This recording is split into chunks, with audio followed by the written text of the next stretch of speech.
A, we know we are naturally born confident. B, we know that there is no such thing as being an underconfident person. It is a label that you are misguidingly giving yourself because confident is a state, not a stage. Now, 5 hacks that you can instantly deploy in your life to elevate confidence. The first one is...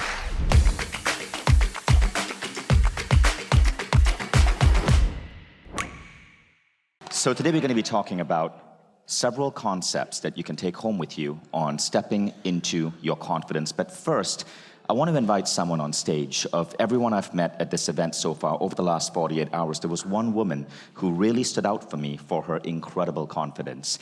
I've never seen someone commit this well to everything we've been talking about. This person was writing things down on her own arm when she didn't have paper. She was dancing furiously on stage. She would come up to me and just chat with me in the most elegant way, never asking for a photograph or making me feel like a prop, but just being really cool. Sydney, could you come on stage, please? Could I get a mic? Could I get a mic, please? So, no, Sydney, you stand. Okay. So a mic is going to come, Sydney, but I want to actually interview you. Is that okay? I got permission from your mom. And please give Sydney's mom a big round of applause. Stand up. Okay. Now you can go back down because this is Sydney's moment. Sydney, where does your confidence come from? Some comes from my daddy, and no, but most of it comes from my mom.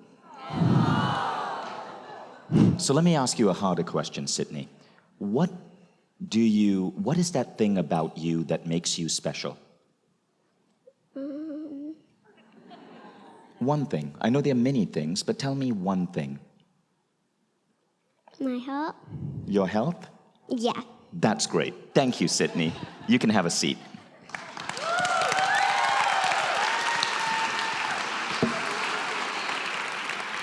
The reason... Did you say your heart or your health? Your heart. Awesome.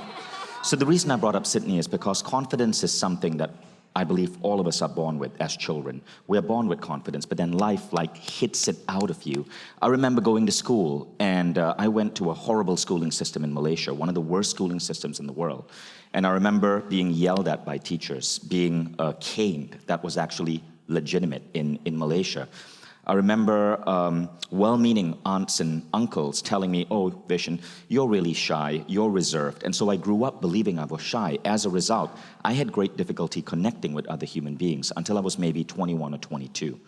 Because everything that I believed about myself, and growing up I had so many great beliefs, it was chipped away by the unconscious acts of adults who themselves were broken. But the thing is, it is easy to get back to this natural state. So let's define it, okay? Confidence versus charisma. What is the difference? Well, confidence is what you believe about yourself. Charisma is what people believe about you. And you got to dance the dance between both. So you can be confident. But if people believe that you are cruel, you're manipulative, then you have failed the test, right? You have to be able to believe in yourself, but also have people believe in you, look up to you, trust you, and that's where the charisma part comes in. So what I'm going to do here is I'm going to share 5 practices that you can instantly bring into your life that can help you with both confidence and charisma. So first, why does this matter? There's a really interesting study on doctors. So they took the tonality of doctors and they warbled the sound. So they would take a doctor saying, you know, Miss Hutchins, I think you need to take this prescription medicine, and they would warble it so you don't actually know what the doctor is saying. You can only hear the doctor's tone, voice, speed, all the essence of a good voice. And then they correlated this with how many of these doctors were successful and how many of these doctors in America had actually been sued for malpractice. And they found something really interesting. There was a correlation between the doctor's tonality and being sued for malpractice, and it had to do with the confidence of their voice. Specifically, they found doctors whose voice lacked confidence were significantly more likely to get sued. Doctors who were confident, even if they did mistakes, they were not sued. Now, how do you measure that voice? It has to do with an upward inflection. It's where when you make a statement, it doesn't sound like a statement, it sounds like a question. So let me give you an example, okay? So, well, first, this particular idea comes from Vanessa Van Edwards in her Mindvalley program, Magnetic Charisma. So if you guys really want to radiate charisma, study with Vanessa. So the doctors who were being sued, the doctors who did not convey confidence, when they were speaking to a patient, they would go, so Mr. Hutchins, I think you might have a headache. Notice the inflection, it sounds like a question. The doctors that had confidence would say, so Miss Hutchins, I think you have a headache. Now, the same thing applies if you're coaching. If you have a voice where you naturally inflect, it's actually going to be costing you trust in terms of your clients. I'm not saying you're going to get sued, right? But your clients are probably less likely to recommend you. So every time you frame something and you make it sound like a question because you're trying to be polite or you're trying to be a nice person, you're actually failing yourself and failing your client because you're taking away their confidence in you. And we know from the placebo effect, if someone who's about to go through a healing believes in the healer, the more they believe in the healer, the more they will heal. So it is your duty to convey confidence when you're working with your client. Now, the second key idea is this. Confidence is a state, not a stage. Let me explain. If you study Ken Wilber, you know that there are stages of consciousness and there are states of being. So a stage of consciousness is stages you go through really, really, really slowly. So this is classic human development models, ethnocentric, world-centric. So it may take someone who is ethnocentric, meaning someone who's a little bit more biased, maybe fearful of people of opposite sexual orientation or opposite religion. It may take them decades to move to the next stage of human awareness, which is called world-centrism. These take a while, but confidence is not that. Confidence is a state, and states change every single day. You can wake up one day and feel absolutely confident. You can pop certain pills and supplements and increase your confidence. You can come out of a meditation and feel confident. You can come out of an act of lovemaking and feel radiant confident. Or you may not the very next day. It's a state. And when you recognize that it's a state, you instantly stop the dangerous habit of labeling yourself as underconfident. So, you remove that label. So firstly, you got to get rid of this idea that you are underconfident or you lack confidence. You don't. It's a state. You are just in that mode right now. But these modes are very easy to fix. And I'm going to give you one powerful tool that in 23 minutes will jack up your confidence to such a level. You will be, it's like you just evolved 1 year. We're going to come to that. Okay, so how you wake up in the morning doesn't determine who you are. What you feel at any given point doesn't determine what you are. So at this point, I want you all to commit that you will never, ever, ever label yourself with any label that marks you as being underconfident. Put your hand on your heart and make that commitment. So, when you are feeling underconfident, and I've gone through that as well, there are many modalities. You can do hypnotherapy. Hypnotherapy, I found, is absolutely the best one. Marissa Peer, Paul McKenna, amazing. Supplements. So they're actually supplements that can elevate confidence. You can Google these. I don't want to recommend supplements, but for example, if you are feeling underconfident because you're feeling a little bit too much stress is on you, you might take L-theanine. A single pill of L-theanine is like 20 cups of green tea. It completely calms you down. If you're waking up and you have a foul mood because you're just feeling grumpy that day, and it happens to everyone. It happened to me today because I was hanging out with some coaches till 3 a.m. and they wouldn't leave my apartment. You might take 5-HTP, yeah, so that was my night. You might take 5-HTP or GABA. It instantly puts you in a good mood. Meditation elevates your confidence. Posture elevates your confidence. There were studies shown that when women take on the Wonder Woman posture, they instantly become more confident. Supportive friends, absolutely necessary. The way you dress is going to affect your confidence, and the way you prepare for whatever you're going into, whether it's a talk or a boardroom meeting, is going to boost your confidence. So let's practice. Now let's get to the 5 tips, okay? So A, we know we are naturally born confident. B, we know that there is no such thing as being an underconfident person. It is a label that you are misguidingly giving yourself because confident is a state, not a stage. Now, 5 hacks that you can instantly deploy in your life to elevate confidence. The first one is how to sound confident. So this comes from Vanessa Van Edwards. So I want you to turn to your partner and practice this line. Turn to your partner and tell them just this line. Don't say anything else. Just say the sentence.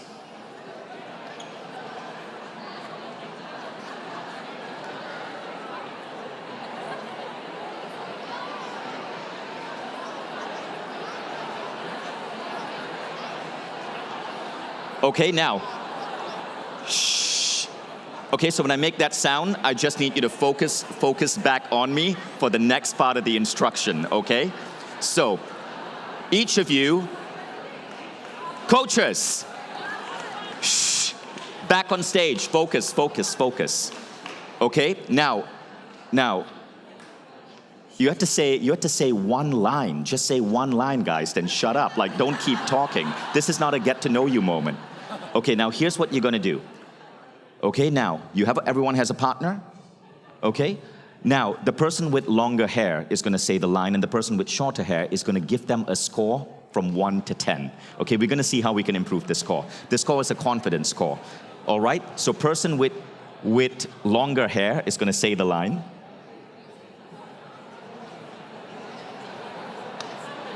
Okay? Okay, now keep the score in your mind. Don't say it. We're gonna trade scores later because we don't want revenge scoring. Okay, next, swap partners. Swap partners. Okay, so you now have the score. There are 3 ways you could have said this sentence. You could have said, my rates are 400 an hour. Notice the inflection. You're failing in terms of confidence. Another way might be, my rates are 400 an hour. Slight pause. Another one, which probably the most commanding one, is my rates are 400 an hour. Right? And that comes with almost this feeling, take it or leave it. Okay? Now, you remember the score you got? You guys can now exchange scores? Okay, now try saying it again and see if you increase that score. This is just for you to get conscious of your natural tonality.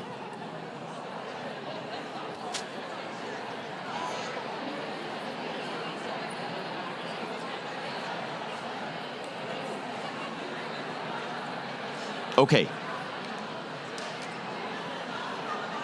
You should be done, so back here. Now, the next thing that you want to pay attention to, other than inflection, is sound and speed. So what actually creates a feeling of confidence? Slower talking. If you talk rapidly, people perceive you as being less confident and less charismatic. Also, the deeper your voice, the more charismatic you come across and the more confident you come across. Now, this is true for men as well as women. So if you have a high-pitched voice as a male or a female, you do want to practice deepening your voice. This does not mean smoking a vape till you become sore, which I accidentally did last night. And this morning, a celebrity client called me to ask me for advice on her marriage, and my voice like, well, you need to send me that in a WhatsApp so I can send to Marissa here. That'll be 2,000. But apparently it worked. But being able to slow down and have a deeper voice actually correlates with confidence. So don't inflect, go slower, go deeper. Now, number 2, this is also really interesting. Develop a unique style. So here we're coming more to charisma, how people perceive you. Many people you'll notice who are on the stage as Mindvalley authors have a unique style. And if you really pay attention, you'll notice that consistency. Can anyone talk about, mention what they think is Ajit's unique style? The hat. Okay, so here's an example. This is a friend of mine here in Tallinn, Sten. He runs a really great clothing company called Guild, G-U-I-L-D. This is a great place, by the way, to buy steampunk attire. And Sten, everywhere you see him in Tallinn, you know it's him because of his unique style. The handlebar mustache, the hat, the glasses, he commands so much respect. People love shopping at Guild. Now, this is one of our authors, Jeffrey Pullman. So Jeffrey had no style until I introduced him to a style coach, and he flew to Japan to go work with this style coach. Now, immediately, one of the things he adopted is a very unique aspect of his glasses. He tossed away the nerdy glasses. He would buy sunglass frames and put in power lenses with a slight tint. This became his style. Jeffrey goes everywhere with the coolest sunglasses. So Jeffrey is now filming the program on confidence. The first chapter of this program, he filmed it with not confidence, branding. He filmed it with sunglasses on. I actually had to pry the sunglasses off his face. But if you look at Jeffrey, it's freaking awesome. Look at his style. But if you saw Jeffrey Pearlman 2 years ago, he looked completely different. The difference was so subtle.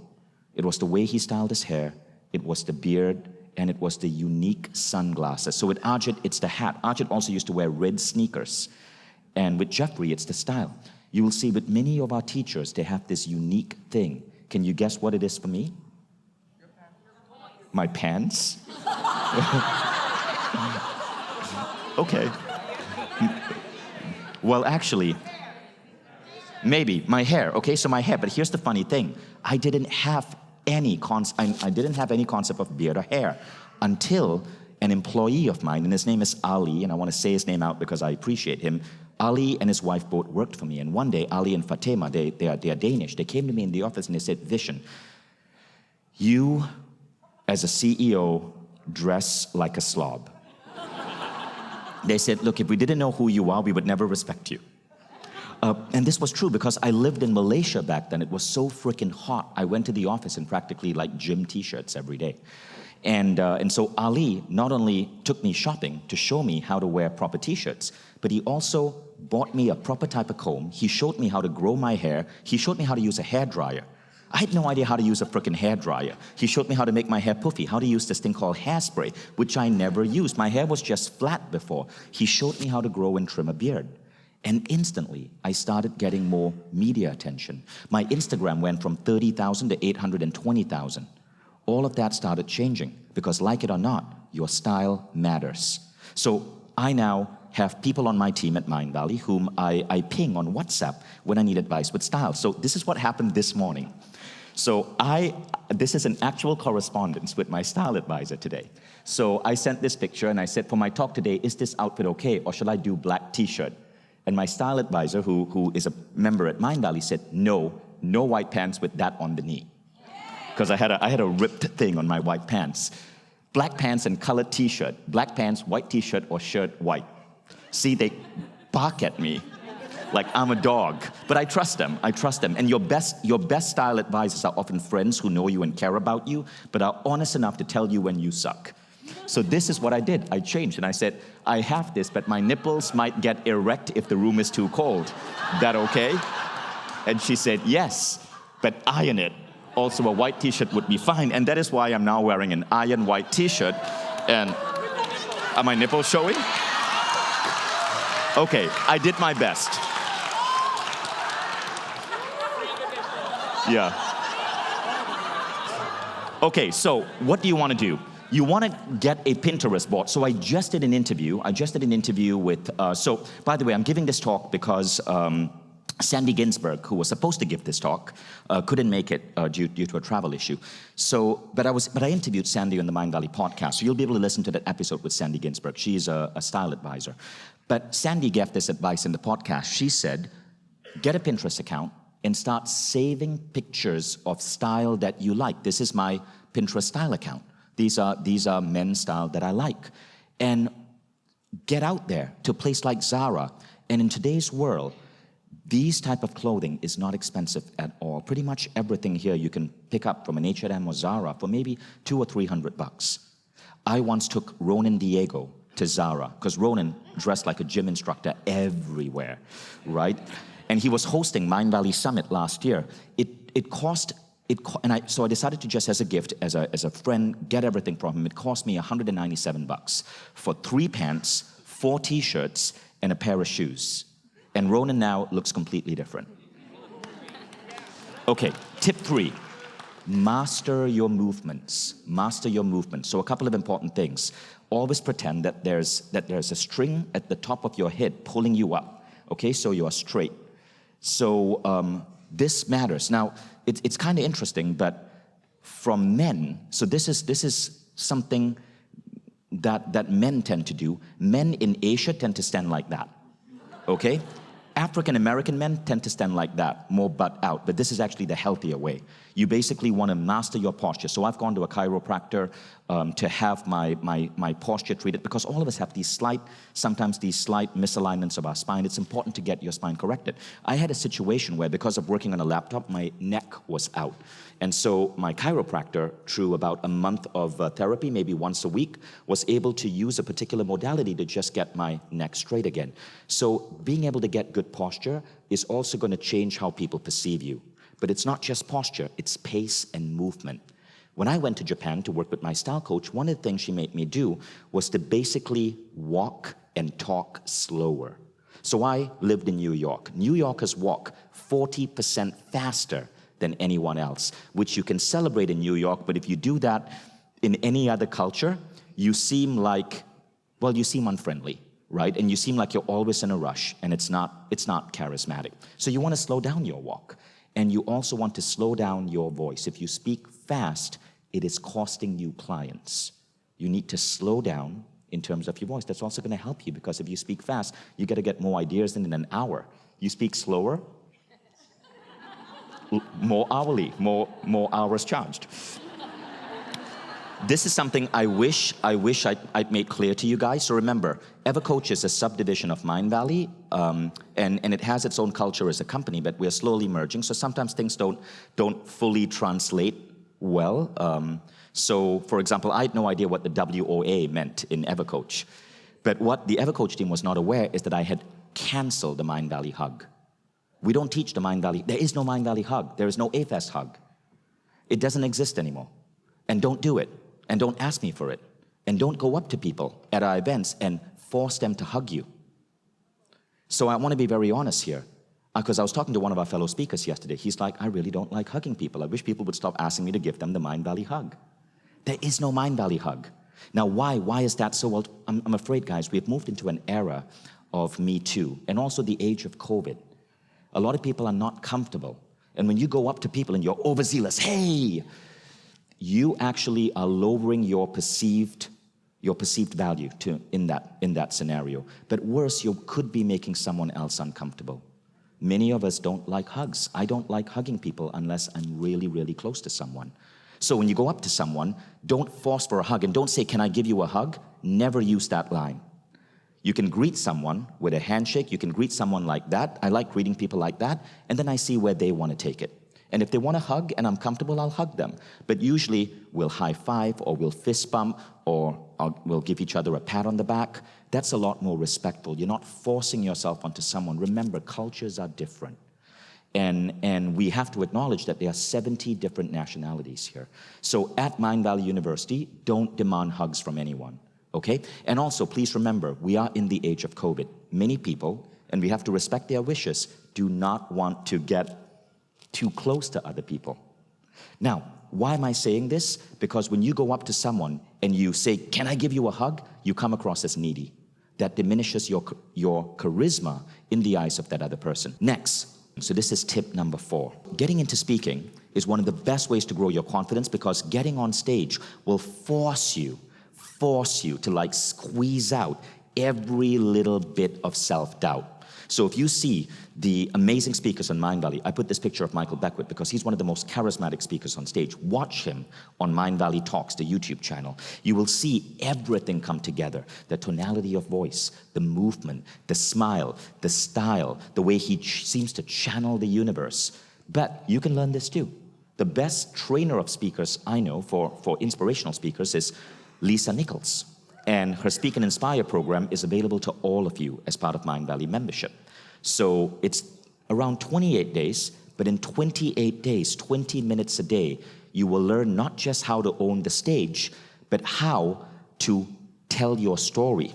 Now, if you've gone through some trauma in the past, you'd learn how to take that trauma and turn it into a lesson so you feel more confident, and also you now have a really interesting story.